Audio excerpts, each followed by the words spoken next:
This is a wonderful opportunity for some information to be given out. There are some wonderful people going to speak with you this afternoon. I would just like to preface this with saying this is an afternoon of information. It's an opportunity for us to have a time to take a look at how we think and how we feel about certain issues going on in our country or possibly going on in our personal life. I would just like to say it's not an afternoon of debate. It is an afternoon of information. It is very, very touchy in some places. There is an opportunity for us to learn something, to see something, and maybe to discover something. So actually what I'm asking is that we have an opportunity this afternoon to keep an open mind, have an open thinking about the possibilities of what is happening in the world and in this country. And there will be an opportunity for you to question both Ted and Brice at the end. Today we will have a Q&A.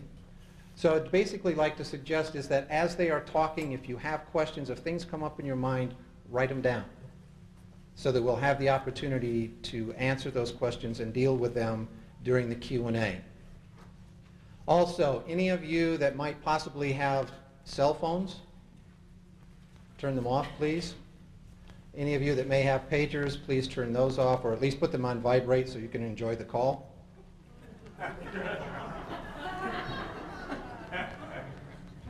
Okay?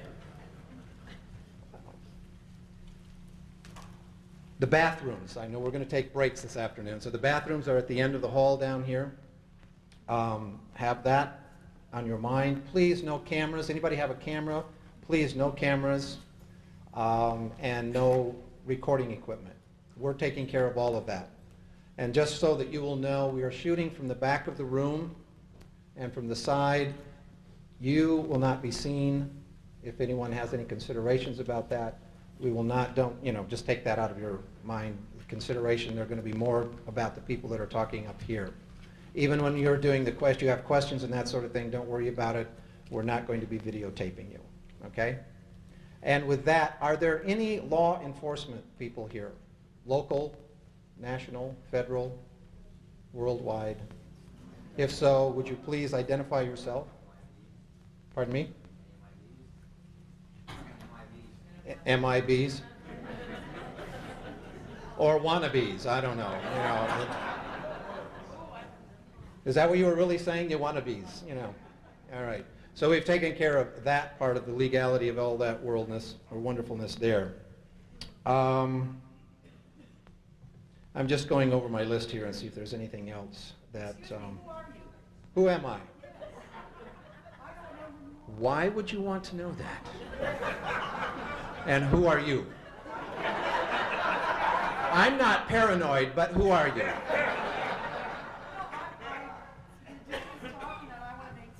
I see, I knew that. How about if I give you my name's Paul? Okay. And basically I also want to thank Annie, who sponsored this, and I work with Annie. And she has taken a large step of coming out and supporting something that she heartfully believes in.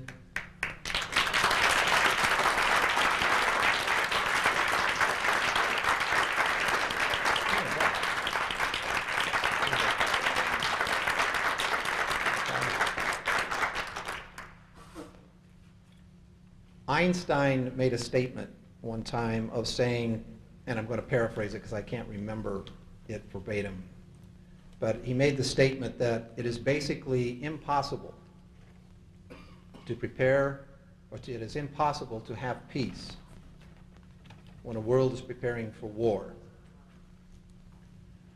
I would just say that to each and every one of us today to look at where the peace is within ourselves.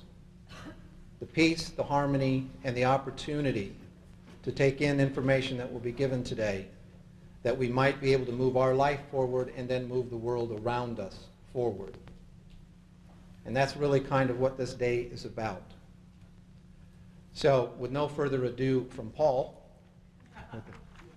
who I would like to introduce to you right now is Ted Gunderson, who is going to share some information with you. After Ted has finished, there will be like a 10-minute break, and then we'll come back and Brice Taylor will be talking with you. Then we will have another break, and they will have Q&A because we understand that, you know, the backside can only take so much as the brain is trying to assimilate things. So, with no further ado, Ted Gunderson.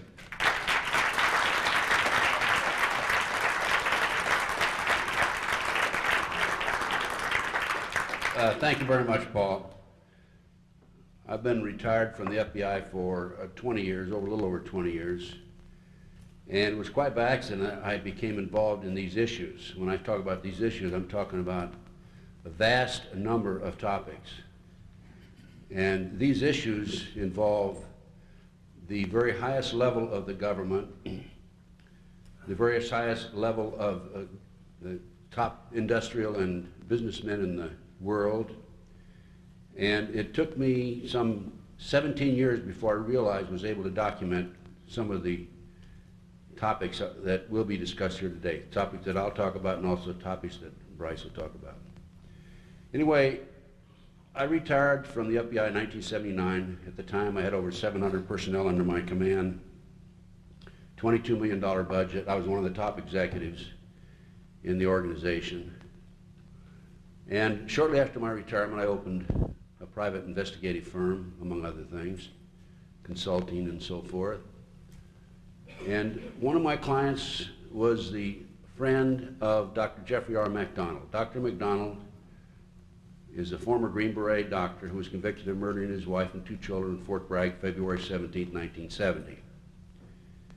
This was in 1979, 9 years later. He had just been convicted and was sentenced to 3 consecutive life sentences. I visited Dr. MacDonald. He said, "I'm innocent." I said, "Doctor, if you're innocent, I'll work the case from now until we're able to get you free." He's still serving 3 consecutive life sentences, and I'm still working the case. Within 10 months of obtaining the case, I talked to the girl in the floppy hat who was standing on the corner, for those of you who are aware of the story Fatal Vision, movie, book, best-selling book. Micah, the MP, en route to the scene at 4:30 in the morning, saw this girl, floppy hat. I talked to her, obtained a confession from her October 25, 1980. The girl's name was Helena Stokely. Helena told me Dr. MacDonald did not commit these murders. They were committed by her satanic cult group, and it was her initiation into the cult that night. They left Dr. MacDonald for dead.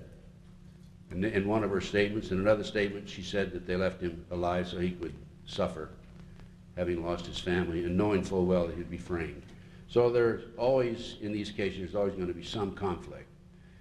But basically, I went public with the information, and on national TV, national radio, people absolutely came out of the woodwork from all over the country and said, "Hey, I know all about the satanic movement in the country today. I'm trying to get out. I'm multi-generation." And it goes on and on and on. I couldn't believe it because people from Washington were telling the same story as individuals from Florida and New England to California to the Southwest, the Middle West, and so forth. That was the beginning of my education. Now, why did they go after the MacDonald family? This cult was involved in distributing drugs up and down the East Coast. At that time, they were bringing drugs in plastic bodies in the body cavities of the dead GIs coming out of Southeast Asia. They, the CIA and the Army. The biggest drug dealer in the world, by far, is the CIA. And I'm going to tell you some other information and furnish some other information, as is Brice today, about how dirty this organization is. They're involved in international kidnapping and trafficking of children. They're involved in MKULTRA mind control program, and it goes on and on and on. And we will document this information right here in this auditorium. So, I'm still working the case. We've had several hearings, appeals, we've lost them all. In entering the case, I noticed evidence is lost, stolen, destroyed, altered. One of the unusual incidents here, actually a series of 3, there were 3 satanic signs left at the crime scene. Number 1, there was unexplained feathers. There was a headless doll, and the little 2.5-year-old child in shallow ice pick wounds, 10 of them in her chest. S was on her chest. I asked Alina what did that stand for. She said it stood for Satan. Well, what is this all about? That was just the beginning of my education. Then, shortly thereafter, I was asked to work a case in Nebraska with John DeCamp. And in the Nebraska case, I flew out there, worked for free, by the way. I'll make it a habit of this, but so what? Anyway, I'm helping somebody. And John asked me if I would become involved in it, and I did. The previous investigator had died in a plane crash. It was very obvious. He was murdered. He was in Chicago gathering up some evidence. He called one of John's associates, a state senator, Lauren Schmidt. He said, "Lauren, I have the smoking gun. I have the evidence that will, without any question, convict these people," and I'll tell you more about the case in a minute. Got on a plane that night. The plane lasted about an hour and a half out of Chicago. It blew up and fell to the ground. He and his little 8-year-old son were killed. Gary Caradori. I'd like to someday go back to Lincoln, put a statue in the town square for that man. He developed a lot of information. He was a brave man. Former Nebraska Highway Patrol.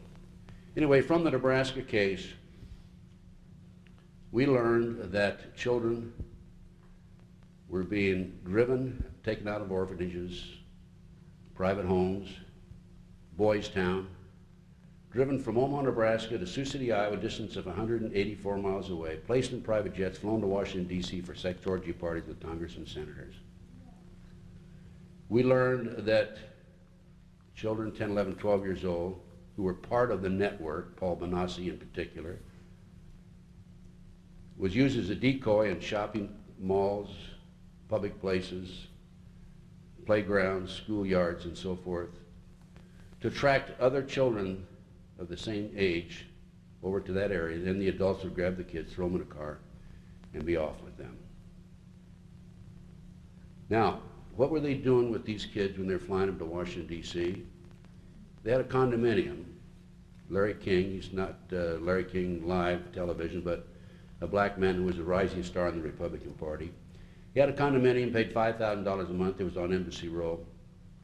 His salary was $17,000 a year. And these kids were being used for sex orgy parties with congressmen, senators, ambassadors, and what have you. It was basically to frame them. Another phase of the Nebraska case involved what I later learned to be MKULTRA, mind control program. And Brice would talk a lot more about it herself. And these kids, many of them, were being taken to Offutt Air Force Base, SAC headquarters there in Omaha, tortured, put through drug programs, hypnotized, and victimized as MKUltra victims. It's a CIA mind control program, as I said. Who was involved? Chief of Police Bob Wadman, Harold Anderson, past publisher of the Omaha World Herald, Society editor of the Omaha World Herald, prominent people, some of those prominent people in the community. What happened in the case? Cover up. There were 80 children initially came forward. Of the 84 were able to talk and give statements. 2 later recanted under threats. And as I said, this involved, among other things, kidnapping, murder, satanic ceremonies, MKUltra program. People have said, claimed that there's nothing to this MKUltra program. It's difficult to believe. But I have some material which I'll be glad to share with you. This is an item that's available through my research. It's right out of the Library of Congress, obtained through the Freedom of Information, actual government memoranda as to the MKUltra mind control program. Next. This is obituary of Sidney Gottlieb, and if you can read right there, he talks about being the founder of the MKUltra mind control program. The next picture of Dr. Jolly West, psychiatrist. By the way, he died in January, and Sidney Gottlieb died in March, I believe. And he talks about, or this article talks about his involvement in drugs and cults and the mind control program. Anyway, this is an outgrowth of what I ran across. Put the next slide on. Just some of the documentation involved. This is an article out of the Washington Times. Top Japanese politician linked to Spence. Craig Spence was a CIA agent who was used to set these ambassadors and public officials up. Next. Homosexual prostitution probe and snarls officials of Bush and Reagan administration. Washington Times also, June 29, 1989. By the way, Paul Benassi, who is one of the main witnesses, you can keep flipping them, in the case, Paul Benassi has drawn the inside living quarters of the White House. Public's not allowed there.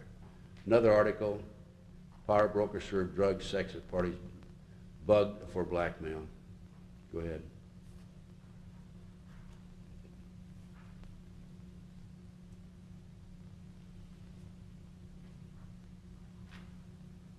And I talked about missing children and about kidnapped children.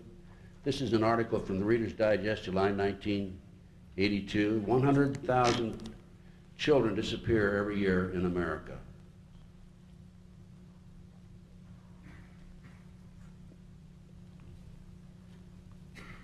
This is a beginning of documentation that our government is involved in kidnapping children. I'm going to show you next, keep going with those. Excerpts from a U.S. Customs report. This report is Department of the Treasury, and in February 1987, February 5th as a matter of fact, two well-dressed men with children varying in age from 2 to 7, 6 of them as I recall, were arrested in Tallahassee, Florida. From the arrest, the police traced the van up to Washington, D.C. to an organization known as the Finders. The U.S. Customs was notified, and this is the documentation from a U.S. Customs report. You can flip the page. To make a long story short, the Customs learned that the Metropolitan Police Department obtained search warrants, went in, and found evidence of satanic ceremonies, found documentation that children were being kidnapped off the streets and exported and flown around the world, London, Germany, to the Far East and the Middle East. And this is, as I said, the report. Go back to that last page that you had on there. I want to read it to the audience. Turn it around and over. Okay. The customs agent went back to the Finder's address, and by the way, I've got the address in this report. This report is available. On April 2nd, 87, for a final evaluation of the situation. You've been talking to Detective Bradley. Bradley was not available on that occasion. So there was a third party, and here's what he was advised. That all of the passport data had been turned over to the State Department for their investigation. They found passports in the cars which indicated that the individuals at the Finders had traveled to North Korea and also to Russia. Illegal at that time, during the 50s, of course.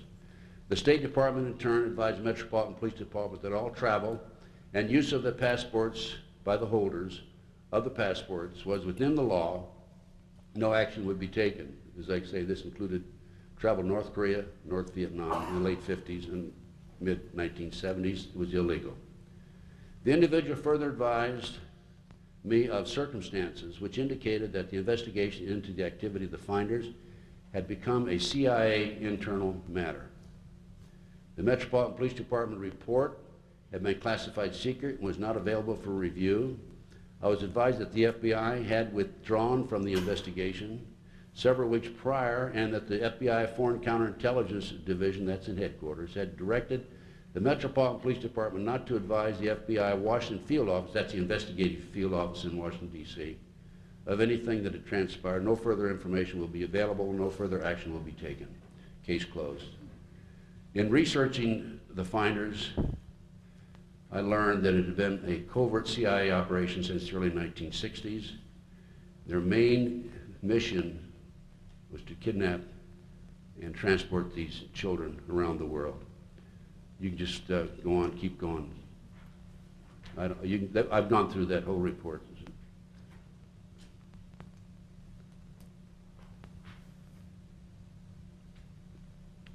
As another case that I worked was the McMartin case. The McMartin case broke in the early 1980s. The children claimed that after they were dropped off by their parents at this preschool, Manhattan Beach, California, they were involved in various ceremonies, including ceremonies in a chamber underneath the school. They claimed there were tunnels under the school. They claimed they were molested under the school. They claimed there were children that were sacrificed, the satanic type ceremonies, adults in robes chanting without any clothes underneath them, candles, the whole 9 yards.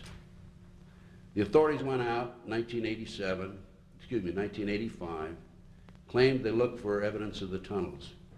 The kids said, in addition to the tunnels, that they were flown up into the mountains, Crestline in particular, or at least two of the mountains. They didn't name Crestline, they were too young to know the difference, by jet airplanes.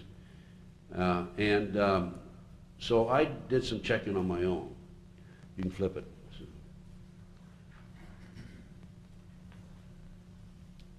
And as a result, in the early April 1991, I gained access to the property.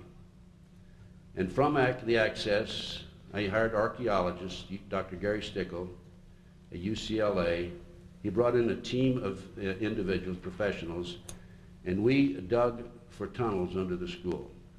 Whereas the authorities could not find the tunnels and subsequently stated that the children were hallucinating, there's nothing to it, we found the tunnels ourselves. And these are, Sue, I think we're kind of out of order there. Can you kind of watch me and we can, Sue? I mean, Brice, can you kind of watch me because, huh? Well, they were in order. Okay, this is an example of the school. We went out and dug it up and went down and looked into the cross of the dirt. What happens is when you go take a cross section straight down, you can see foreign dirt that had been filled into the tunnels. Keep going, Sue. That's the entrance to the tunnel under the Dog West classroom. Keep going, Sue. Now, the interesting fact here is that these avocado roots were live. There was a dead avocado root over here, which meant that the entrance to the tunnel, there was a 9-foot entrance that had been cut as so. Keep going, Sue. Upside down. Other way. Keep going. Other way. That was the concrete, oh, keep going around. That's it. That was the arch between classroom 3 and classroom 4. It was actually arch, and that was the tunnel that went through there. This was a pentagram that we found on the plate in the sandbox.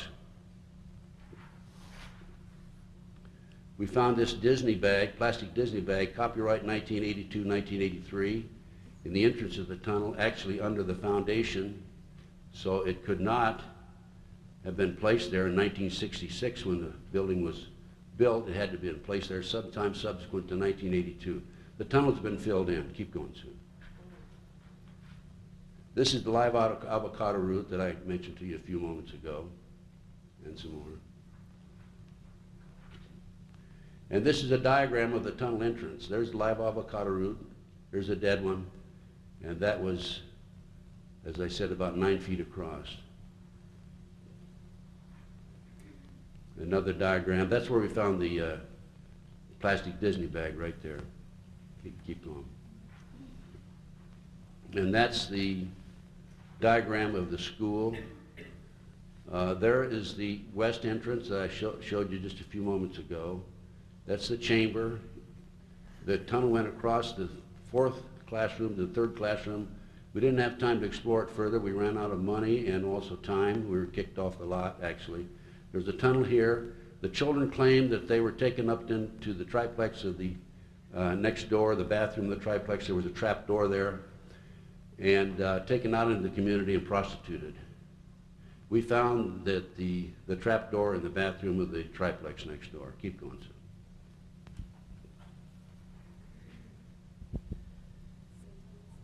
They keep going. The kids said that they were taken up into the mountains, flown up into the mountains. I had an informant that told me that she had an idea where the children were taken. Abandoned satanic site now, by the way. And this was up in Crestline. These are pictures of the site. It was built on the side of the mountain. Just keep going, sir.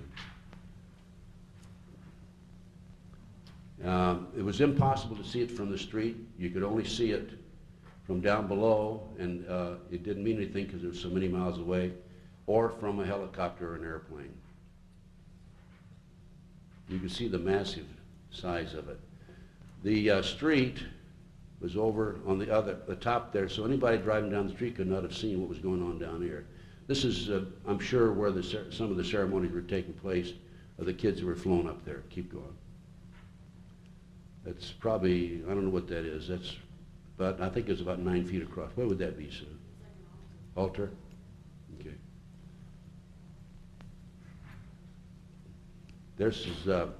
It's down in there. It's where the site is. This would be where the street is, so you can see you couldn't see it. Keep going. That's probably, that was an altar we think that was broken, a big stone. 666, that was carved in one of the rocks. That was a large circle with all kinds of writing. I couldn't get up high enough to take it all in and get it all on one picture or a series of pictures. That was in the dungeon. They had a dungeon with a drop hole. The hole was probably about 2.5 by 3 feet, and it was about 10 feet down. It was below the surface. The ceiling was probably about 8 feet high. I think that's where they held their captives before they sacrificed them. Some ovens that were on the property. This is a sign, and you can take the next slide and put it overlay it on top of it. And can you see it there? Oh, turn it around. Turn the overlay. Yeah, that's it. And this is one of the signs that was there. Can you read that up there, Sue? Yeah, read it out loud. The seal of Amethyst. It was a seal of one of the satanic signs. Go ahead, take the next one.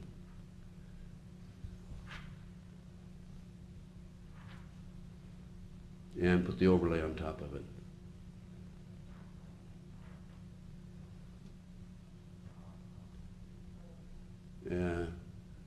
Armistice Day. It's upside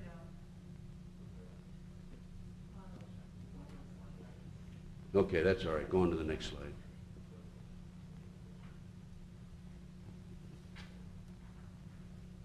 Some more of the site. This is looking over the edge. This would have been where the abandoned satanic site was. Over the edge, you can see that there's no way that you could see it from down below. This is the road that goes down to San Bernardino. These are the 8 basic satanic holidays. We have one coming up, Halloween, very shortly. Witches celebrate the dead. And the next calendar is a more detailed list of the holidays, satanic holidays during the year.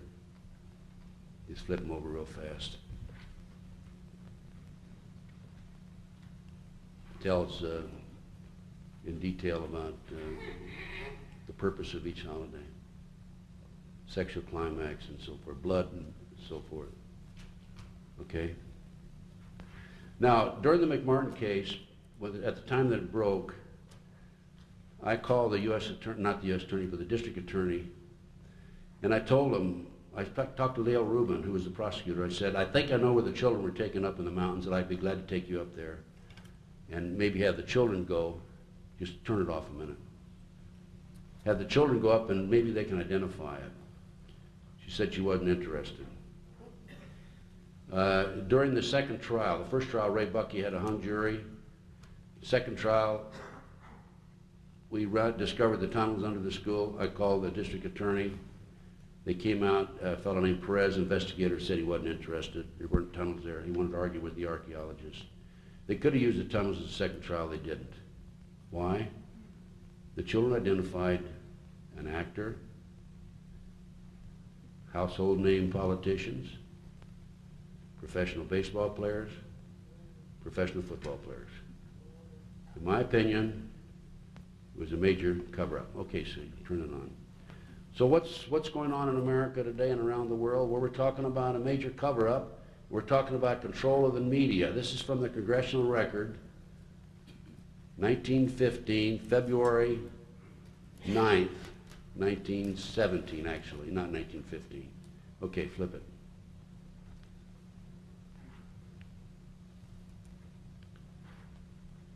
And that's a continuation of page 2, Congressional Record, February the 9th, 1917. Okay, go ahead and put the next one on. We're going to read it, a little bit of it here. On this particular page, Mr. Callaway, a congressman from Pennsylvania, was talking to the House of Representatives, and he pointed out that in March 1915, the J.P. Morgan interests bought up 25 of America's leading newspapers, inserted their own editors, and thereafter controlled, to the best of their ability, the news that was being placed in those 25 newspapers. Flip it. That's a continuation to page 2, page 2948. Okay, Sue, keep going.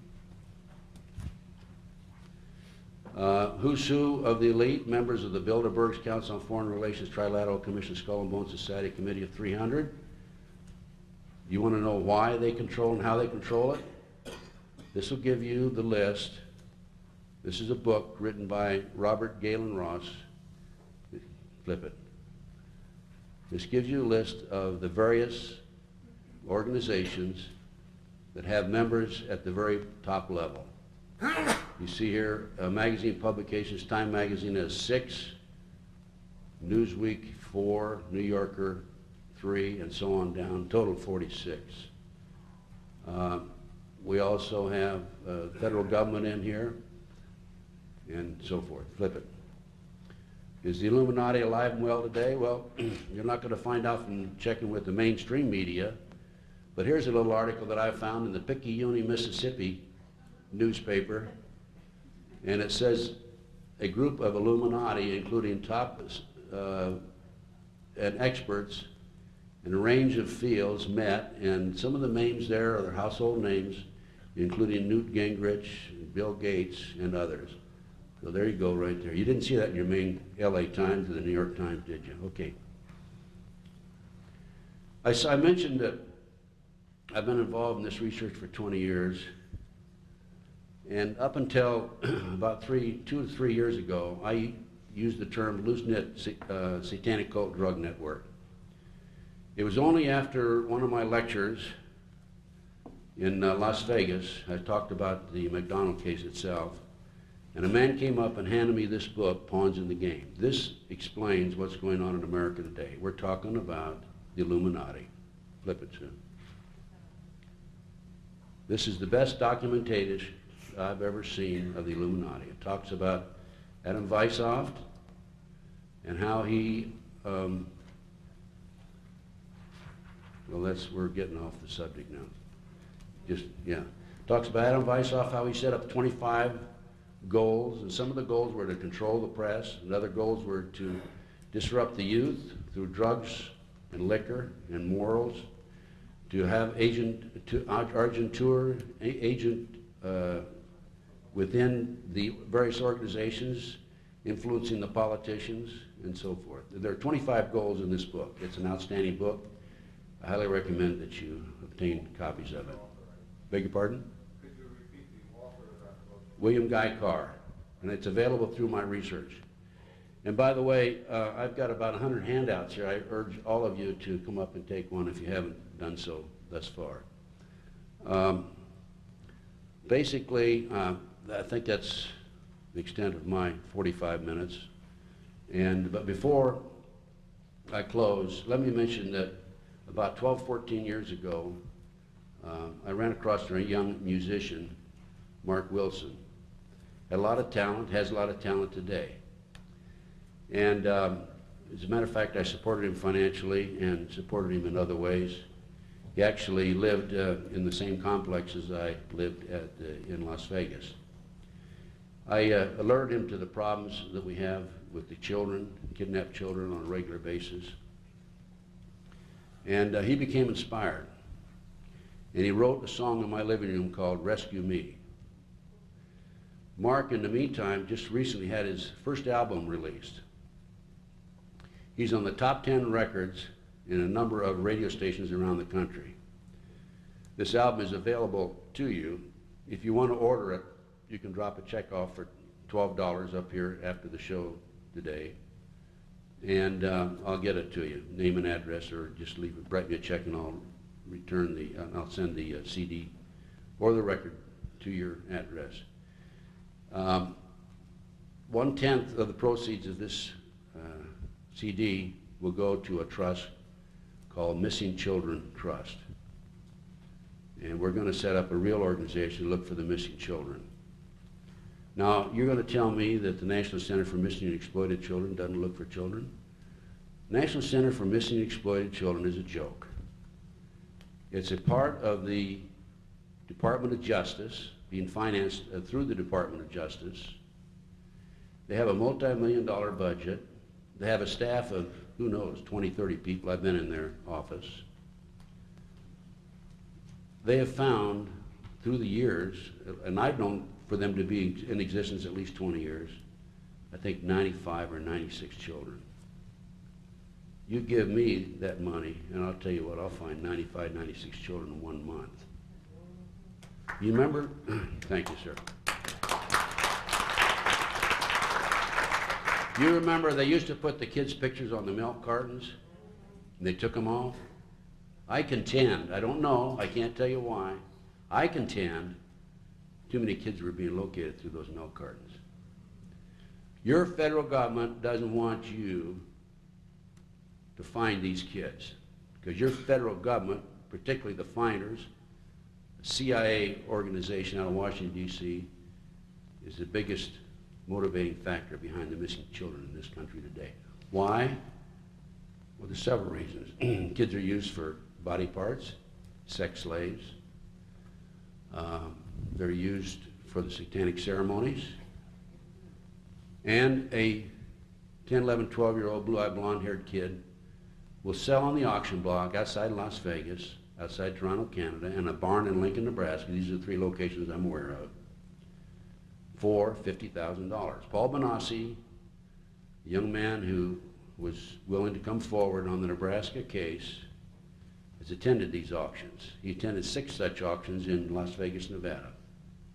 The fewest number of children there were 6, the highest number were 36. The auctions took place near a landing strip. Foreigners came in with turbans on and took these kids, put them in the plane, put them in campers, who knows where they went from there.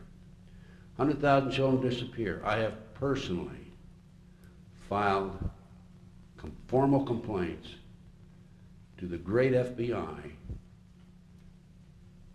about the finders being an organized international child kidnapping ring. They have yet to come out and interview me formally and get my documentation, which, as I pointed out to you, is a U.S. Customs report. Now, the great FBI, they can tell you how many bank robberies, how many kidnappings, quote, end quote, their kidnapping figures, how many cars were stolen last year, and what have you. They claim in the kidnapping department 75 to 80 children a year. That's a joke. They can keep track of cars, they can keep track of bank robberies, aggravated assaults, but they don't keep track of how many kids disappear every year. And that's by design. Anyway, Mark Wilson became inspired, having made the mistake of hanging around me for too long. And he wrote this song in the living room, my living room, And I think this song, we're promoting it. I think this song is going to go. Now, what I'd like to have you folks do, get this CD. You can order it today, $12. Actually, normally it sells shipping and handling $15. And take it and call your radio station and tell your radio station you want them to play this song. It's called Rescue Me. Let's get it.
Thanks very much.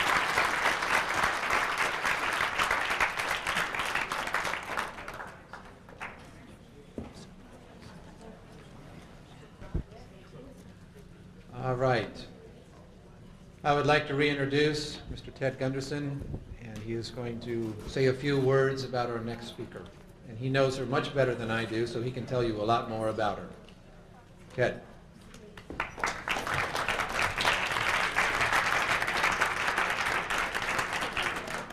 You know, when you become involved in these issues, as I said earlier, you network, and that's one of the great pleasures that I have.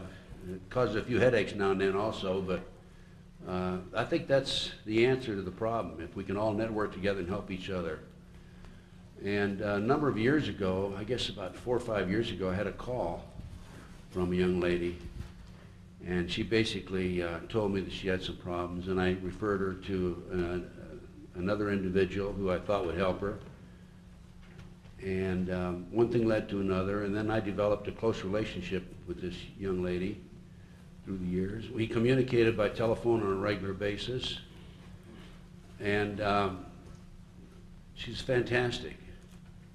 She's really fantastic, and I wanted to make sure that I was the one that introduced her today. I asked if I couldn't introduce her today because of the work that she's done. Of all the people in this field, I think she's probably done as much or more than anybody that I'm aware of or know of. And of course, that young lady is Brice Taylor. And she's a great person. She's a dear friend. And even if she doesn't know how to flip the overheads, I still love her. But I'm going to flip her overhead, so I'm going to get even with you. Anyway, let me introduce to you Brice Taylor. Just give her a big hand. She's very special.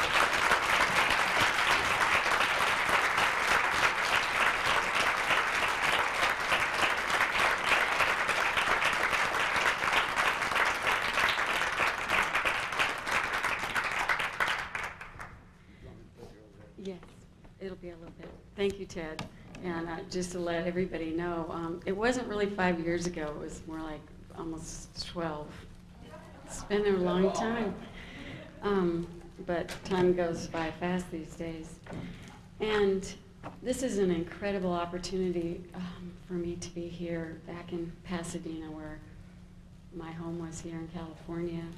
And I owe this privilege to Annie Basile, the owner of Cast Locations, and she keeps telling me to stop thanking her, but I really can't stop thanking this woman because she has stepped forward and supported this whole issue in such an incredible, heartfelt way of taking care of the details and being there emotionally for not only myself, but all the people, all the other victims and survivors who have come forward and are joining now in a way that hasn't happened in a very long time. And so, Annie, I would just like to thank you. And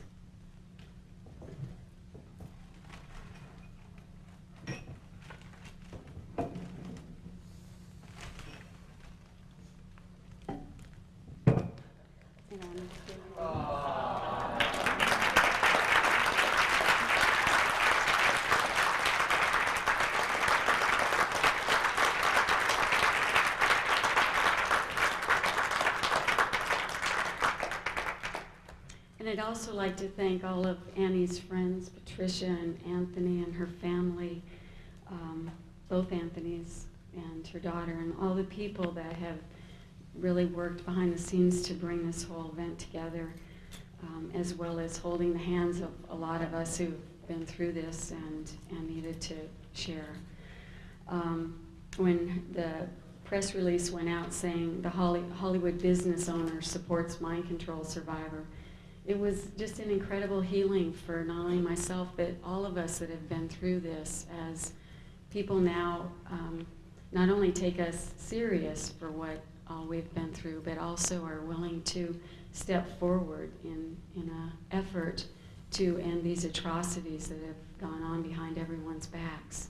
So I am just very grateful that she brought me here today to share with you the truth of what is occurring in this country and in the world, in hopes that together we all might be able to expose and end these crimes that are being committed against children all over the world.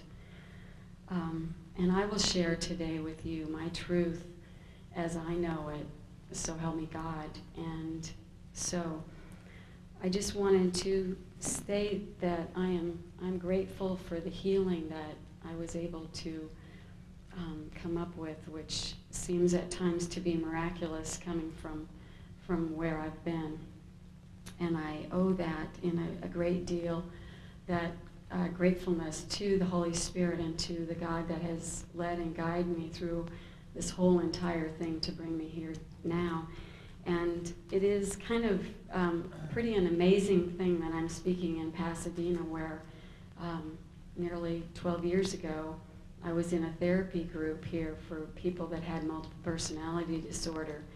And as part of a prayer, an opening prayer for the group, one of the women prayed, "Dear God, please help one of us heal enough that we will be able to, that this person will be able to go out and get help for all of us." And when that prayer was said, my whole body just kind of turned into little chill bumps, and I knew, but way back then, that would be me.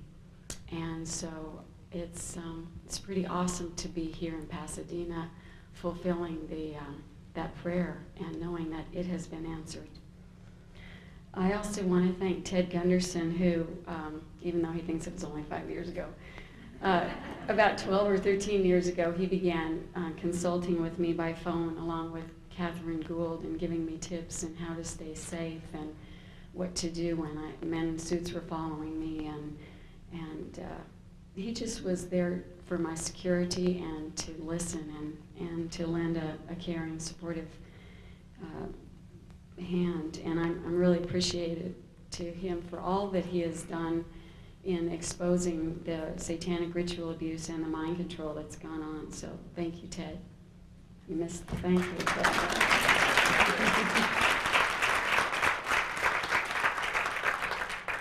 And I'd also like to thank the LA Women's Commission Task Force on Ritual Abuse that's still in operation today. That were, when I was living here in California, I was a member, as was Ted, and together we worked to strategize on how to, first of all, be able to identify what the problems were of all these people, children, women, and men coming up with all these memories, and then what to do about it. So I'd just like to say that organization is still in operation today, and there's still a core group of dedicated people working with that. Should you want some further information, there's a booklet up at the table. I'm also a member of the ISSD, which is the Study of Dissociation group, and MASA. Claire Reeves is here today, Mothers Against Sexual Abuse, and I'd like to just tell a little story on Claire. The first time I met Claire was, I don't know, how long ago was that? Probably about 8 years. Anyway, it was one of her debuts for her organization. She was speaking, and during the break I took her aside and started downloading all this government information of all the stuff that I'd been involved with the presidents and Henry Kissinger and Bob Hope. And she was smoking a cigarette, and she was so nervous that she picked up another one, and she was smoking 2 cigarettes at once. So the stress has definitely been there, and Claire Reeves has been a person who has stayed in the battle, and so I just want to thank her and to acknowledge all of the wonderful work that she's doing. I'd also like to thank Brian Devereaux and Arizona Wilder, who are now really coming together to support survivors and to, as Brian is so adeptly informed about a lot of the mind control history and how a lot of this Illuminati and New World Order agenda has begun in Arizona, who is really standing forward and speaking out about what she knows and what she saw at the top. It's going to take all of us speaking together as our little pieces of what we were involved with all fit together to really actually make the bigger picture of what has been hidden from society all these years. So just want to thank Arizona and Brian. And I'd like to thank Lynn Ma Sharman, who started it's an advocacy committee for mind control survivors called AICS Mind Control. And Patty Wren is here today as the United States representative of that organization. And I feel honored to be able to be the spokesperson for this group of dedicated women who have really documented, compiled survivor data in ways that has allowed for the research to continue and for us to be able to identify the programmers and the programming sites and the places that are most heavily involved. And so there's information up at the table about AICS mind control, and I would urge you all to pick up a flyer. And there's also a booklet that's pretty awesome that has a lot of the pictures of programmers that have been identified. It's right here on the table, so you might want to look at that at the break. It's pretty revealing. And I would like to thank all of the people who have gone before. Many of the survivors that I was in group with are no longer living. The stress or whatever happened, many of them didn't make it. And a lot of the people that in the earlier days, it was quite a danger to be speaking out. In today's world, there are more people who have come out and talked about this, and so the danger and the risk to all of us is much less. I used to have men following me in cars with guns, and all kinds of hideous things were happening. And I won't say that that's all stopped, but I'll say it's certainly got a lot better as we all speak out. And I would like to dedicate my presentation today to my daughter Kelly, who is 21 years old, and due to the intergenerational nature of the Mind Control Project, Kelly was born into a family where she continued to be abused just like I was. And so right now, Kelly is in a mental hospital, and so I would just ask all of you to please keep her in your prayers and to know that we have certainly not educated the psychiatric community or people in the hospitals or the prison systems enough, and that there are so many people who are never going to get free or be able to recover unless this information is taken out and people begin to be educated about what this all means.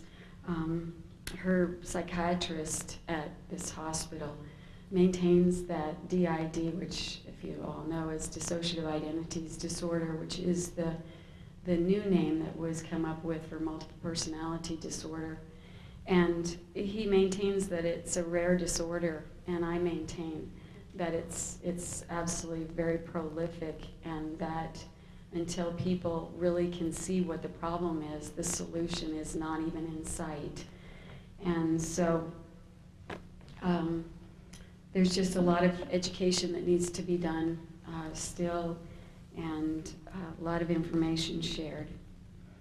And so to begin my talk, I'd like to state for the first time, it's a little scary, especially in California, that my real name is Susan Ford, and that Brice Taylor was a name that I took in an effort, in an attempt to create safety for myself and for my children and all of the people that were connected with me as I ran and began writing, as Catherine Gould suggested years ago, that I began writing what happened so that as I became more public, I would be safer, and that certainly has been the case. So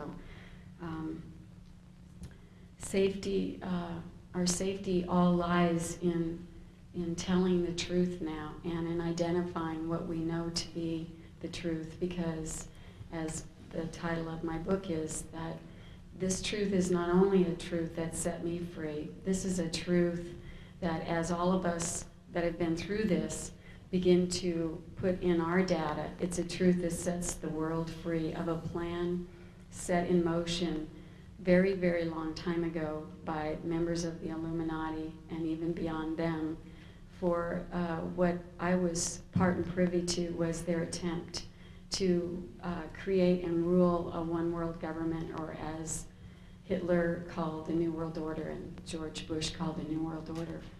And it's through my experience with Henry Kissinger and others that I am very sure, and I will stand anywhere and testify that I know that that the New World Order agenda is very real, and that it's going to take a lot of our efforts to turn it around and to maintain our freedoms. Today, unlike the days when I was in my therapy groups with people who were switching personalities all over the place, I've worked very hard, and I'm now an integrated survivor of intergenerational satanic ritual abuse, and also the CIA's MKULTRA, and what I understand is called, the sub-project was called Project Monarch. I'm the author of 3 books now. Starshine, One Woman's Valiant Escape from Mind Control, was the novel that I wrote starting in 1991 when I fled California and was attempting to discover what was the problem and why everybody was so interested, men in suits, why they even cared where I was going to therapy or who I was talking to. And so through that book, I was able to put the bigger picture together for myself and novelize it so that people could really understand what I was trying to talk about. I've also written another booklet. It's called Revivification.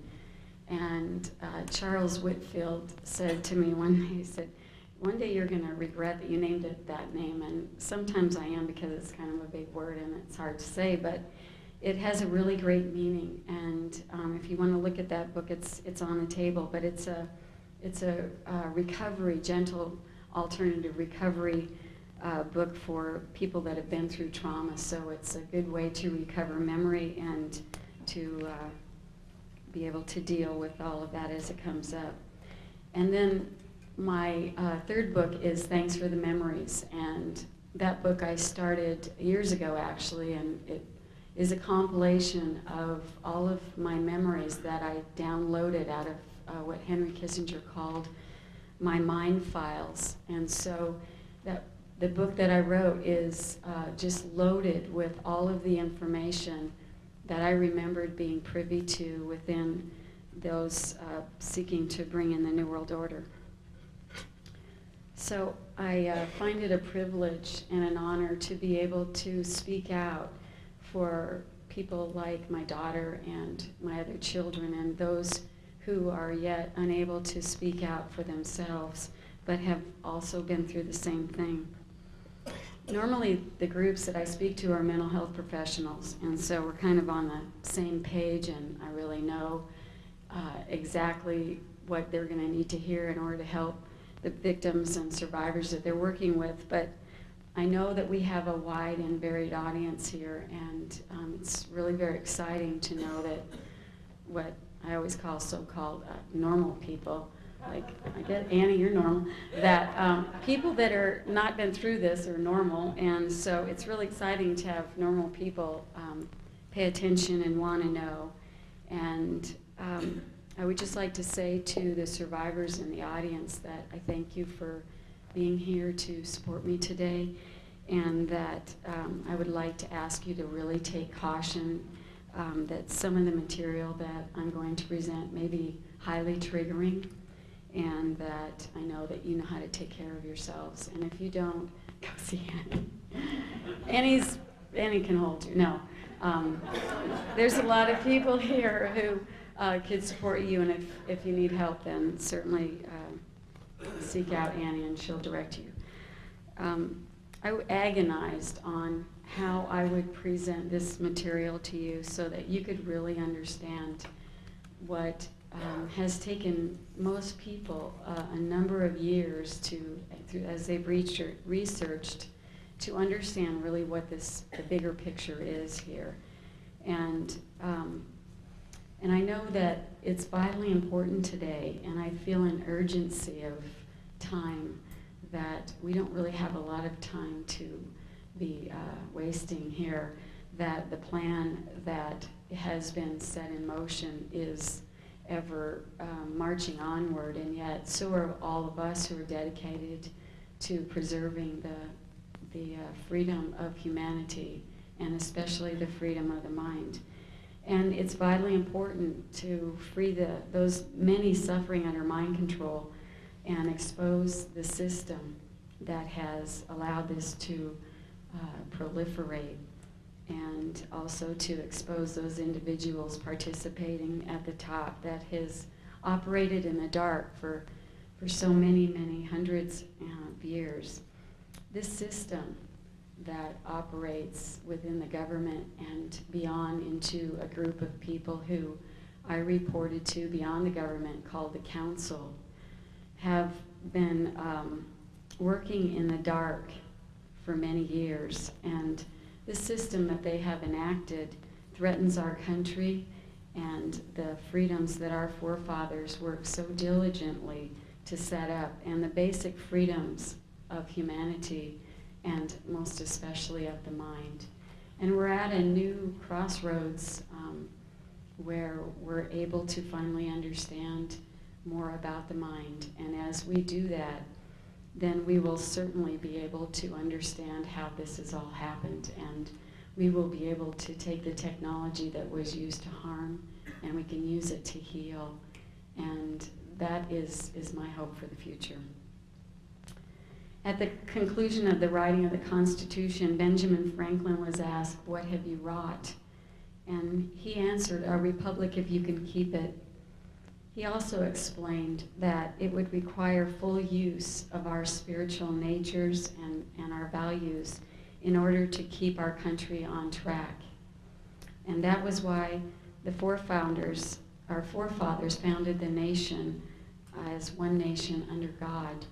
And I know today that many, many people know, they feel that something is vitally wrong. Even the children know that something is really wrong, but most people haven't been able to figure out what.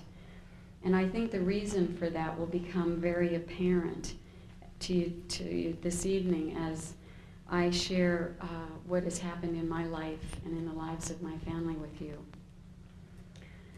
The bigger picture that I gleaned from years of untangling this web of programming that was put in intentionally to attempt to hide my covert secret use within the government as this tool of the New World Order, kept me endlessly for years doing artwork and journaling the details of the lengthy and often very prevalent, and seemed like it was intruding on every moment of my life, flashbacks and abreactions of what had happened.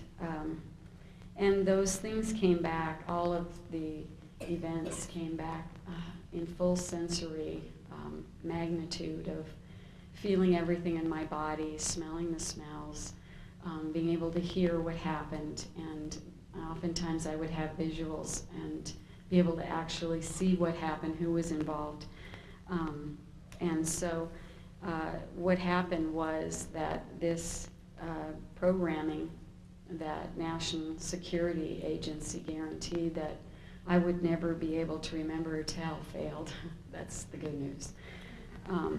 That's the really good news, because as we all tell, you all, and I'm starting to sound Southern now because I live in the South, but everybody is going to be able to know what they need to do to end and stop this. So it's actually in some ways a gift that all of us that have been through this are able to wake up and tell our very personal and private experiences with world leaders and with people that are affluential and who've had people fooled about who they really are. It's through my personal experiences with Henry Kissinger and Bob Hope, who was my owner, that I am very aware that not only our country, but that our world is way off course, and that in essence is in not only humanity, but also the planet is in very serious jeopardy. And for things that we value, I've found that it's going to take our care and attention in order to be able to bring this back into the right alignment. In the next hour, I'm going to share with you many of the top secret and many of the still classified projects that were hidden and tucked neatly away from public scrutiny by so-called national security and within my own mind in these so-called mind files. And these events that I witnessed are contributing to the loss of freedoms of our country and of the citizens of the United States and the world. And they allow for the intentional torture of children to be used as a non-paid slave labor force. And this isn't just a handful of children from California or from Nebraska. These are people all over the world, and I personally interact with many of them and hear their testimonies and what's happened to them. And there is no doubt in my mind that this is a very large plan.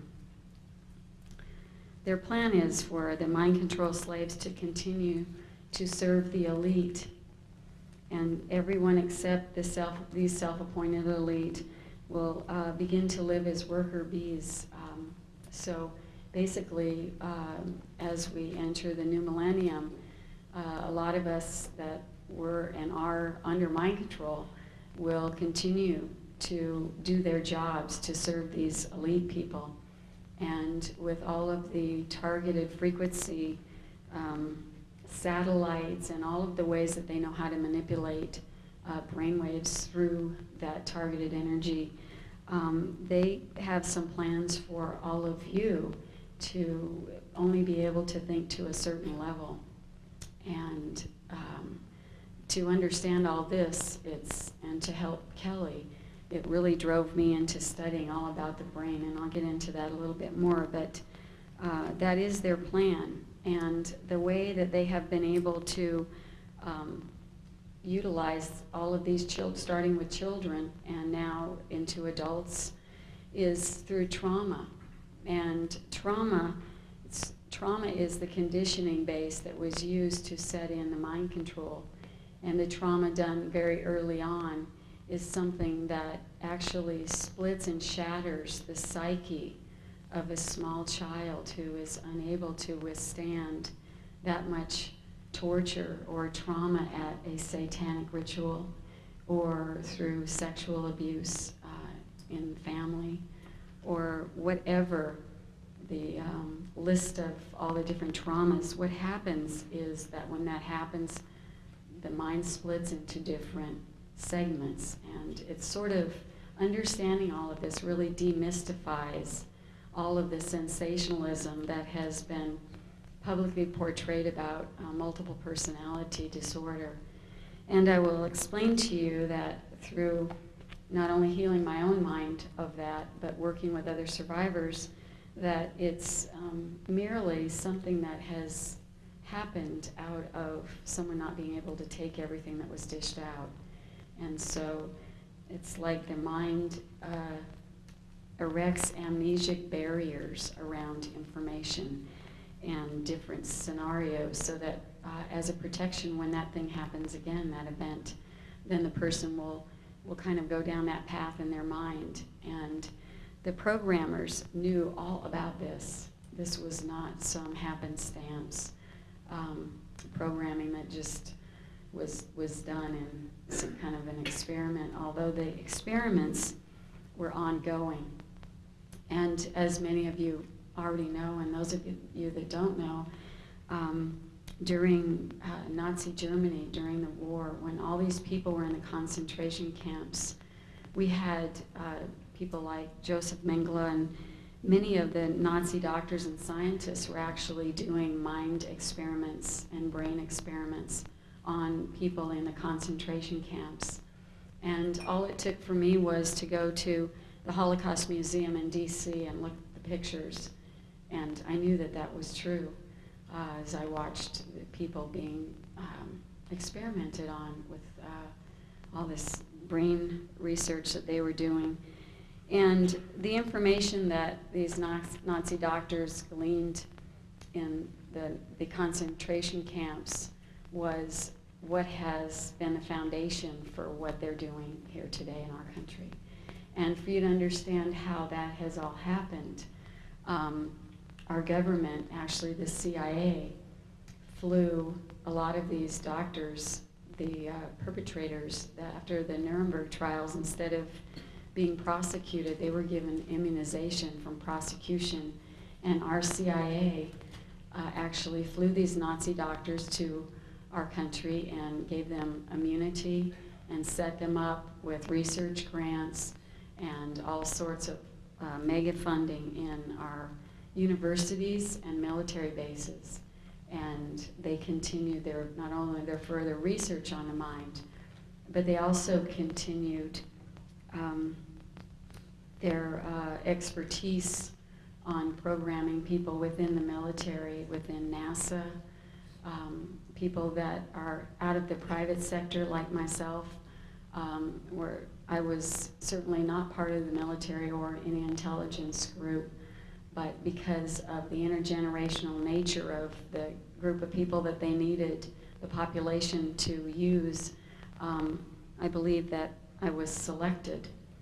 And so we have now civilians being taken without their knowledge and awareness, not only to major universities, but also to military bases around the country and the world, where they are put under mind control with very sophisticated technology that I will get into more later.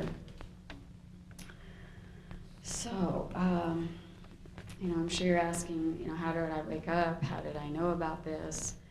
And I began to wake up in 1985. Up until that time, I thought that I had an incredible family. I thought I had the best family in the world. Certainly we had just about everything that I needed. And then when I married, I had a wonderful husband and beautiful children and anything money could buy. I lived in a beautiful neighborhood in Agora Hills, which was located just a block from Bob Hope's ranch. As we were strategically located, but during all this time I thought I had a very perfect life, and I had no idea I'd ever been abused.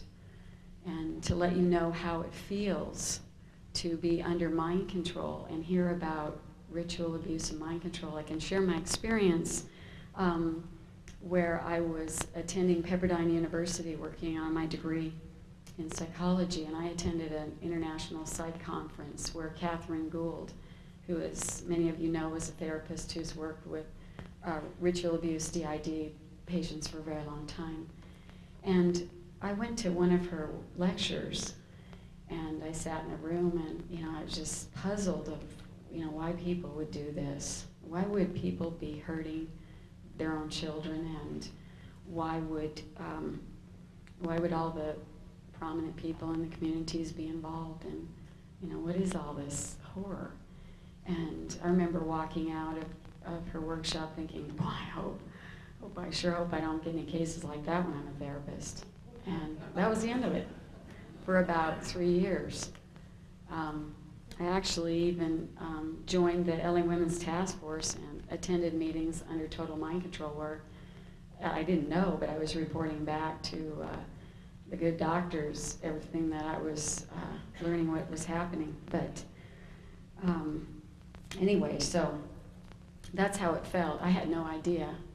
And but in 1987, or 1985 actually, after a lot of prayer, I started praying real heavily because I knew something was wrong. I just couldn't kind of figure it out, but I did know something was wrong. And so I kept praying for God to please help me and help me decide what was wrong and why I felt so unhappy, even though I had everything that money could buy. I had everything that is supposed to make people happy, beautiful kids, and like I told you, my family. And but the answer to that prayer came in the form of a kind of a massive wake-up call, and my head went through the windshield of the automobile there on Chesborough Road in Agora Hills. And what happened was that accident really kind of took me out of my motherly role and all my duties that I had. And I really had to take time to recuperate, and I had a lot of massage therapy. And what began to emerge were memories of being sexually abused. And then came memories of ritual abuse. And at that time, I was in school at a college called Ryokon, and I was working towards my master's degree to be a clinical psychologist. And I still had no idea really what this all meant, but all I knew was that my memories now began flooding in to the extent that it was either continue on with school and put my past behind me like everybody kept telling me, just, you know, let the past go, just live in the present, or enter therapy full time. And so I entered what I now understand was the true master's program, which was a personal journey of believing and understanding and exploring my own inner space and really going within. I learned to meditate. I began not only doing yoga but teaching yoga, and I was in therapy increasing amounts of time as I was having a really hard time dealing with what all this was. And as I would begin remembering, I would have my suicide programs would kick in, and I would call my therapist, both of them, endlessly telling them I had to kill myself, and I wanted to jump out of buildings, hotels, jump out of the windows. And when the memories began really threatening and emerging even more, I would cut and burn my arms in an attempt that I would do what my programming was commanding. And it was an attempt, a very sophisticated attempt, to take my attention away from what was really coming up in the form of national security memories. And certainly by cutting myself, that would make me have to focus on something else. But I'm sure that the reason that Henry Kissinger and others picked me was not because I was stupid. And although in those days I felt, as they had created, I felt really ugly and I felt stupid. But I was able to figure out pretty quickly that this was programming, and this was something that I needed to figure out how to get around. And so as I began working in therapy with all of the ritual abuse, the systematic abuse that happens to children, the endless tortures that kids report all over the country, that I don't think I need to go into all the gory details, but it all happened to me too. And why people, sane adults, would think that little children all over the world would be making up these kind of realities is something that I still have a really hard time understanding. And I know how painful it has been for me over the years to report what has happened and had people either turn away out of horror and disbelief or out of fear for themselves and their own lives. And I can only imagine what it must feel like to a little child to be telling what's happened and have no one believe them. And so I'm here today as an advocate for the children who have been through this. And I will tell you that the satanic ritual abuse is not some religious fanatics that are going off the deep end. It's very systematically and intentionally done as trauma conditioning to shatter the base personality so that very sophisticated equipment and programming can be laid in over that so that a person, a child, can be put under total and complete mind control and be totally unaware of what their own reality is. So as I was in therapy uncovering all of this, I journaled everything and I wrote and did artwork, and I began remembering abuse by my family, by my mother and father, who tortured me and delivered me to military bases and to all sorts of places for my programming. And it wasn't until I had the memories, the most painful memories that I had, were some of the last ones I had were of the ways that I also was used to torture and program, deliver my children also to military bases and places where they would also be programmed. So this system needs to be understood, how it happens and why people have been involved and why they might not even know that it has happened to them. But when I started realizing that my ex-husband and I had both participated in even my own children's abuse, I began to have some compassion and understanding for my parents and for people like even the Buckies in the McMartin preschool, because perhaps, given the reality of understanding how this system works, perhaps they also are or were unrecovered victims who themselves may not have even remembered what they were involved with. That's the intentional way this was all set up. So as we're able to really come to a higher level of understanding how this system works, we're going to be able to bring the kids and the adults suffering still, bring them recovery and tools for helping. I was taken to U.S. military bases as a very small little girl, where I was programmed, and I met for the first time one of my father's uncles in Long Beach, and his name was Charles Lilly Horn. And I believe it's because of my family affiliation with this man, who was the owner of Federal Cartridge Company, which was a munitions manufacturer, and also the Olin Corporation, which later I believe even went on to fund some of the research used on the mind control, that I became involved in this. And so I also had my grandfather, who was mayor in Correctionville, Iowa, and was held different political positions over the years. And so through the intergenerational structure, I was actually taken back to Iowa, and I was involved in satanic rituals there at the hands of my father and my grandfather. So I was able then to understand that this was intergenerational. This is how this works. So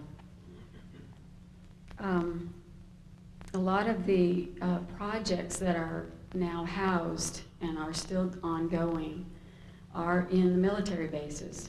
And some of the ones that I can name for you that I was taken to personally are NASA bases, UCLA Neuropsychiatric Institute, where I was programmed to report to Dr. Jolyon West, who was working in conjunction with Henry Kissinger to lay in my very sophisticated national security protected, they thought, programming. USC, the University there of Southern California. I was taken to Bethesda Naval Hospital, where I had an implant inserted into my nose. I was taken to Edwards Air Force Base, Point Mugu Naval Weapons Center, and different bases in and around 29 Palms. And I was taken to a lot of other places, and still, as yet, I'm not able to identify where specifically a lot of those places are, but through like the information that's been compiled through AIC's mind control committee, a lot of other survivors have filled in the blanks. So that information is available on a website, and as I said, you can pick out a brochure up here when we're finished. So what they did on these military bases was they used drugs, a lot of drugs, and torture of the mind and body. I was subjected to sensory deprivation chambers, light and sound technology, where they would flash bright lights in my eyes, like in Conspiracy Theory, where Mel Gibson's, showing the eyes wide open. That's all programming, and that's exactly how it happens. And just as a little aside from this, Walter Bauer, who wrote Operation Mind Control in 1978, exposed all of this. And because of the massive CIA cover-up, although his book was made a bestseller, it was bought up out of all of the bookstores by the CIA, and people weren't educated and informed about this, so it continued to go on. But Walter Bauer was actually one of the consultants on conspiracy theory, and so that movie is not fiction, it's fact. And there's a lot of it that's very true for people that have been through this. They often played different sounds in each ear, some very piercing, painful sounds, and in the other ear, sounds that were barely inaudible, and they used hypnotic technique and frequency technology coupled with electroshock. So it's pretty horrific stuff, and it's been really pretty helpful to expose what all of this is in an attempt to stop this. I'm going to show you later pictures of my son Danny when he was taken to some of these bases, and it'll help you, I think, have more personal experiences of this. But all this programming was done on myself and others. And personally, for me, it was done so that I could later be used by leaders as a sex slave. They called it being a presidential model. And I was programmed to wear diamonds as a program identifier to people that within the agency or within the government, then they would know who I was and what my programming was and what I was capable of. And I was also programmed to have what Henry Kissinger called mind files, which was a systematic way that he programmed lots of data into my mind that I was programmed to have, first of all, perfect photographic memory, and he would send me into archives in DC and private offices of people he wanted to spy on, and into Pentagon top security areas. And he would tell me then with instructions to go in and open certain file drawers and photograph the information in my mind, and then I would report back to Henry, and any information that he would need then would be very accessible to him at a moment's notice. Other slaves have been used as assassins. I was also used as a drug courier, putting together drug runs, and through all of that I realized and was privy to knowing that our government, our United States government, is primarily backed by guns and drugs, and it doesn't make me very proud of our nation at all.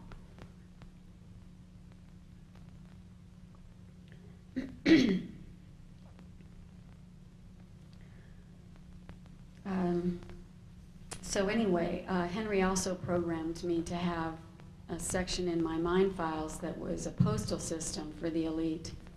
And I was sent around to world leaders and to members of the elite families in order that they could be delivered the messages that I had been programmed to deliver, or to retrieve messages or answers to questions about would they cooperate. And then I would deliver the message back that I had gleaned from being flown all over the globe. I would deliver this information back to Henry. And then Henry would report to whoever he was reporting to, and that was the way that they attempted to keep this planet, the New World Order, very organized. And certainly when you have a slave labor force that is programmed never to make a mistake or never tell, it keeps things pretty organized. And so I reported to people like George Bush and Ronald Reagan and actually most all the presidents. I was sent in on to either give them information or ask them questions from the higher ups, the council that actually was head and shoulders over even Henry Kissinger. And so I watched as men in suits and tuxedos would meet at the Rockefeller Mansion. They'd bring me in to have sex with people like Prince Philip or Prince Charles or someone in the Kennedy family or whatever. And after these parties at the Rockefellers, what they would do is a select group of men would meet in back rooms, and they would send me in to record all the information so I could report it to whoever needed the information.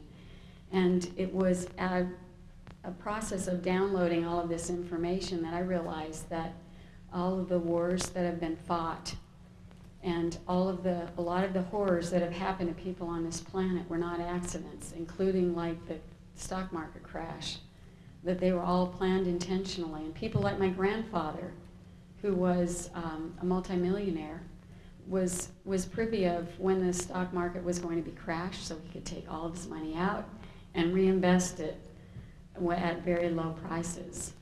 And so I watched from the inside to see that things are not as they have been publicly portrayed by the media, and that there is a media agenda, that people like Henry Kissinger and others met and decided what was the strategy going to be that they were going to then tell the media for them to report to the world.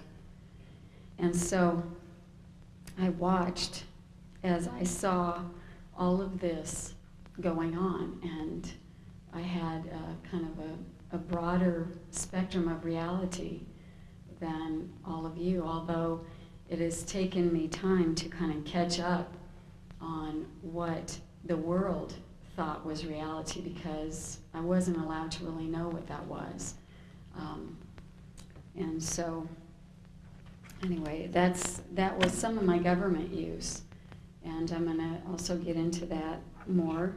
But I also wanted to highlight the fact that as a child, I was also used in massive amounts of child pornography and prostitution. And that was carried on often in church basements where I attended the Woodland Hills Presbyterian Church and also St. Mel's Catholic churches. And through either those churches or people that were part of the inner circle of the satanic members of those churches, I was abused and then taken often like to where everyone thought I was going to choir practice, and I would be excused from school and be taken to the choir director's home across the street, and we would all have our little choir robes on and be singing, very angelically, until the men arrived with the equipment.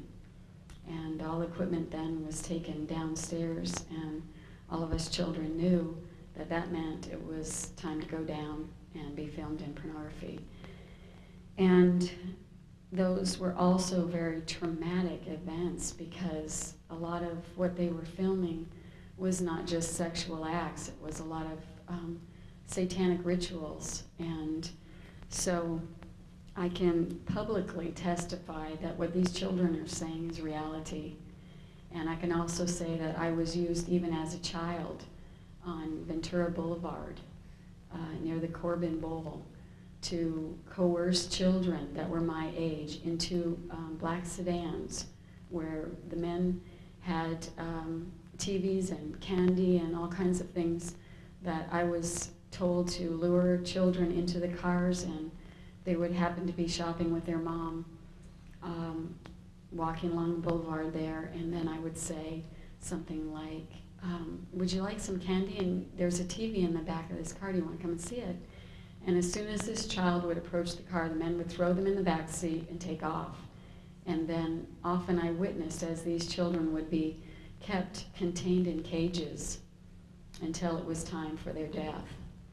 And that death was often brought about by through being filmed in pornography and then used in snuff films. And honestly, I can't imagine that we have this many sick and perverted people in the world. But there must be quite a market for this, because there are a lot of us that have reported being a part of it. And so that is where I believe many of the missing children are going to. So, what happened to me as I had these accidents in 1985, and then I had another one in 1987 on the same day, April 12th, 9:15 in the morning, both accidents, same date, same time.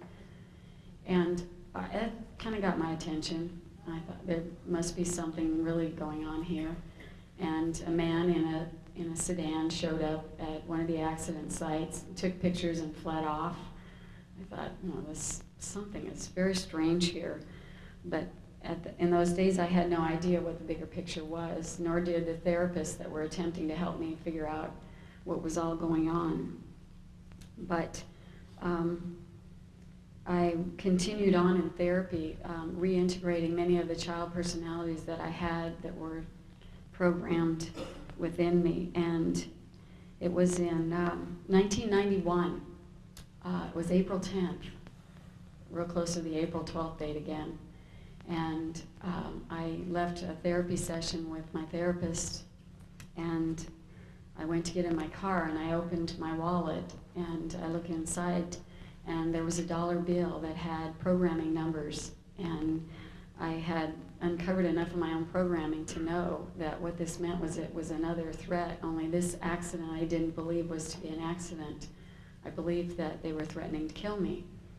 And across this dollar bill was the date April 12th, and then it had a series of programming numbers that corresponded to different programs within me.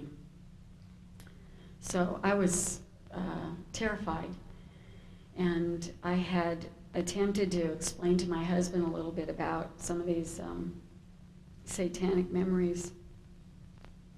And I found that when I would talk to him about it, that he would just become very angry. And so I learned not to talk to him about it. And I learned not to tell him about my plan that my therapist and I had come up with to get me out of California and onto the island of Kauai before April 12th. And so that day when I left my home there in Agora Hills, I had no idea that I would never be returning there to my children or my husband or the home and my family that I loved. And once I got to the island, I didn't have any money because I had to leave everything. And so I began using the ocean as my therapist. And I had a person came to me and gave me a light and sound machine. And I was terrified of it because that was the very thing, some of the very things that had been used to program me. And I thought, oh my God, what is this? But this man very patiently sat with me while I re-experienced a memory on it and found that it was much less painful to recover memory with that. And so I sat endlessly recovering memories about governors of California, about Pete Wilson and Reagan and Hope and Nixon and Bebe Rebozo, and I mean all the people that I name in my books, the Dodgers, and had I not had the ability to document all of this, I would have thought I was crazy, because it didn't really make any sense until I was able later to really put together the larger picture of what this whole New World Order agenda was. And then with that, it started to make sense of why all of these people were involved. So anyway, Ted Gunderson and Catherine Gould kept giving me security tips, and I was running from place to place, trying to stay alive and sleeping on the floors in people's homes that opened their homes to me, and continued to write Starshine. And then later on, over the years, the further deprogramming that I did in memory retrieval, I spent hours just sitting in a meditative state, remembering and detailing all of it in writing, and that's what's in my book. So I won't be able to cover all of that, but certainly I hope to give you the bigger picture, and then with the information in my book, you'll be able to see how I was involved with even more details with all of these people, including people like Alan Greenspan. So one perspective I would like to share with you is that I believe that the mind control is one of the major secret weapons of those people bringing in the New World Order. And as we're able to understand how this works, that's how we're able to go into these places where this stuff is still happening and demand information and demand that it be stopped and identify the people that are still, whether they're under mind control themselves or just disconnected left brain scientists, whatever it is, it needs to stop. And it's definitely going to take all of us to do this. How are we doing on time?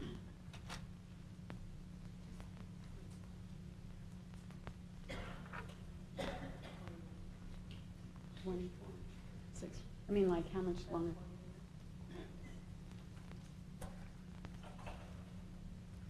Okay, I wanted to explain a little bit of the mind control enhancements that I had. And one of those was, like I already told you, the photographic memory and the ability to store vast amounts of data for quick recall with the encoded files that Henry Kissinger named with code names. I was a message courier imputed with specific words and programmed to deliver them to exactly as they were programmed into people all over the world. Total recall of conversation with people and then be able to report it back word by word, everything that was said, including sometimes when there was rooms full of people conversing.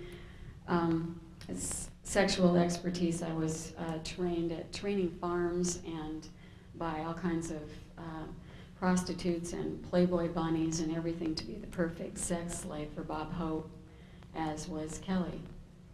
And that sexual stuff is something that you can read about in my book. I talk about sexual encounters with all the presidents and world leaders, but for you to really understand that Henry Kissinger and others, they knew exactly what these sexual encounters were doing, that they were actually setting up a different brain function, and that once after sex, that when this information was then given to somebody, that then they would be receiving it in a different brain state and it would carry more importance. So it wasn't like some stupid little thing they were doing, although I found that most men were very easy to sexually manipulate, and then often they were then through the coercion that happened through myself and others, if they weren't already involved in the New World Order agenda, they were after that. And especially if they were pedophiles and had sex with children, like George Bush, who had sex with my daughter Kelly at a very early age during the time he was vice president. When Reagan was president, I was prostituted to him and Kelly was prostituted to the vice president. And so whether these people are themselves under mind control or not, it needs to be exposed and stopped. I mean, this is just horrific. I was programmed, as was Kelly, as long-distance swimming without tiring so that I could swim between ships, passing information about drug runs, or to meet council members or some of these men that are puppeting the world out in the middle of the ocean at very strategic locations, where then I would listen to their instructions or the information and report it back to those who needed to know. I was involved in a lot of parapsychology and psychic research and remote viewing and telepathic communication studies and experiments. And although the government often makes fun of psychic ability, believe me, way back when, years ago, they were using all of this psychic technology with all of us, remote viewing and asking us, what are they doing in this country? What is this person doing? And also the telepathic communication, where when people wouldn't give me information, I got it anyway because I could read their minds. And so a lot of this is technology that all slaves have, and these programming things can be put in place with all of the methods that I told you about before. So Bob Hope would have parties, and they would bring in lots of sex slaves, and they would keep people like my children in back rooms for people that Henry called people with alternate sexual preference. And what this means is that they were pedophiles. And so whatever it was they wanted, if it was sex with kids, if it was drugs, alcohol, whatever it was, these people were brought into Bob's parties, and they had already carefully researched, Bob and Henry, everything that they would need to know about different people that they then invited to the parties in order to enlist them further in the New World Order agenda. So I was a part of, at those parties, compromising, manipulating, and targeting people as I was programmed. Politicians, presidents, entertainers, judges, foreign ambassadors, leaders all over, just through the sex and through all the different things that I was programmed to do with them.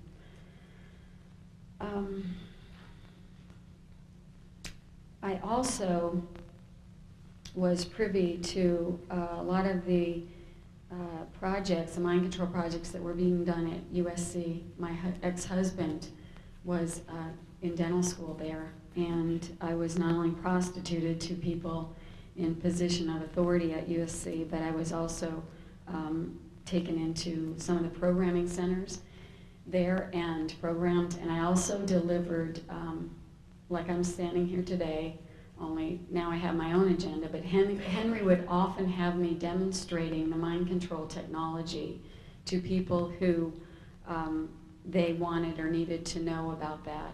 And the way they got to know was through a series of meetings. If they were continued to cooperate and not be horrified by what they were hearing, slowly they got bumped up to larger levels of this top security and classified project. So I witnessed a lot of that at USC. And I also witnessed as a child and as adult that a lot of this New World agenda is fueled by the secret societies. And the ones that I was abused by were the Shriners, and also the Masonic Order. People are reporting Masonic abuse and by 33rd degree Masons, and most all of our presidents, for information, were 33rd degree Masons, and that makes them privy to this mind control information. This is the secret that they rise through the ranks to learn about, and at the top, what they participate in as a seal of their oath of secrecy is often satanic ritual. And myself and others were laid on altars and raped, and this happened as a child and as an adult. So this is part of how it continues. There are hand signals. The Shriners and the Masons at the top have hand signals where they signal each other and alert brothers so that they can have full cooperation. And this even happens in court cases where children are, the non-offending parents trying to get a child into the safety and of their home, and a Masonic judge or a Masonic attorney will give a hand signal or do the little things, and that child is, the whole case is dropped and the child is left with the perpetrator. So these things are real, and they're still happening today. Henry's strategy that I heard him talk about with Nelson Rockefeller was about hiding this all out in the open. And they talked about how the bigger secrets were protected by their incredulity. And certainly all of this does sound pretty incredulous. And the themes of movies and television and news, radios, newspaper, songs have often been strategized and cooked up with not only things to make you think a certain way and feel a certain way about certain people, but also to keep people that are programmed under mind control programming. I was used in Las Vegas when I was a teenager with Elvis Presley, and I watched in horror as this man would throw up after he had been programmed.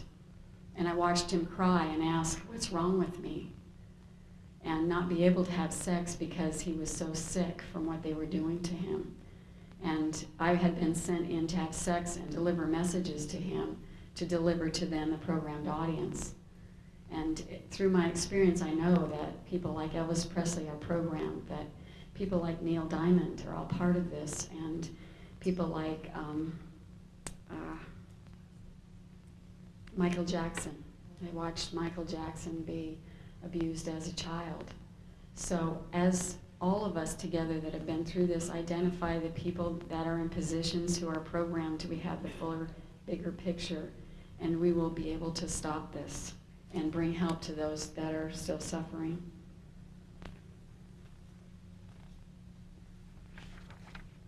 I talked a little bit about being used with Alan Greenspan and the Federal Reserve, and Henry sent me, and they had a very large organized strategy using a lot of the Federal Reserve banks to launder drug money into, and I would be sent to different corporate heads or different people that were part of this with different banking account numbers or where they were to send the money.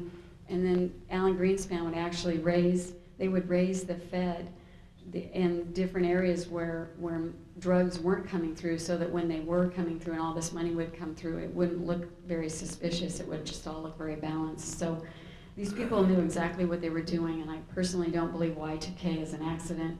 I heard Alan Greenspan say that it was just some mix up with these digits, and you've got to know that somebody that deals with money like Alan Greenspan didn't make any kind of mistake. This is very strategically planned.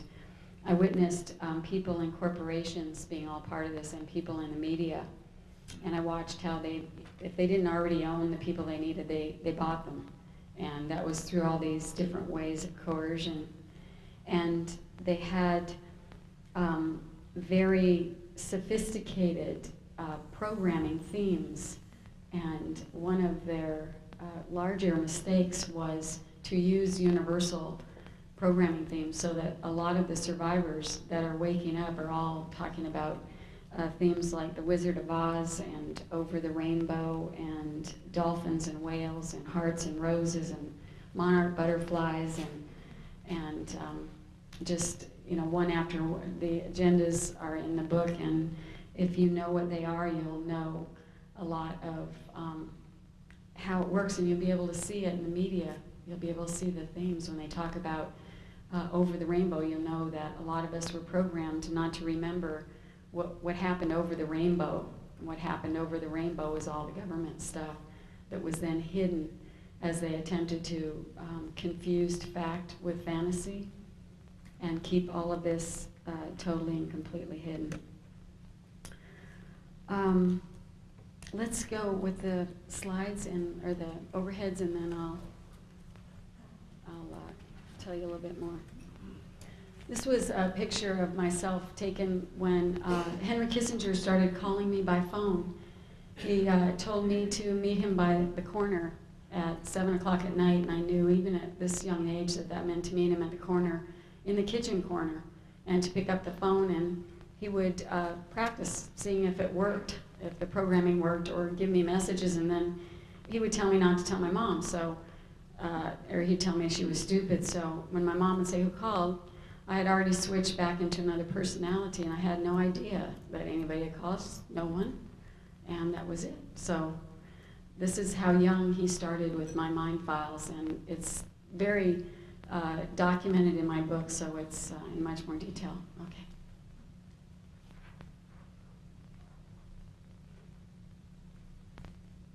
Hurry up, Ted.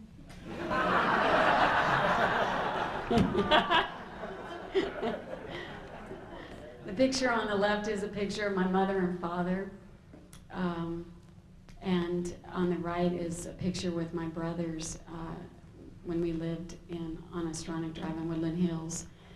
And then the picture on the bottom was myself with one of my dolls that my dad used a lot of my dolls to program in different identities. Okay, next. These were pictures taken at different times. The picture at the top was taken during the time I was being prostituted to LBJ. And then down at the bottom left was my high school picture during the time I was working heavily with Kissinger and with Nixon. And also the one on the right was a lot of government, a lot of foreign policy within the White House. Okay.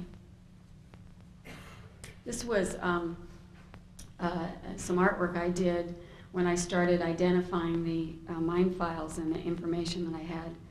And I wrote all these little, it looks like little chains around all of these top secret mind files, because these were all the programs And I can't see it very well to identify it all, but it was like a program to have a migraine headache, program to fall asleep if I began remembering, programs to become confused if I began remembering anything, programs to recall an 800 number and report on myself that I'm remembering something and I'm at this and such location. And so then they would reorient me back to UCLA Neuropsych Institute to come back in for some reprogramming.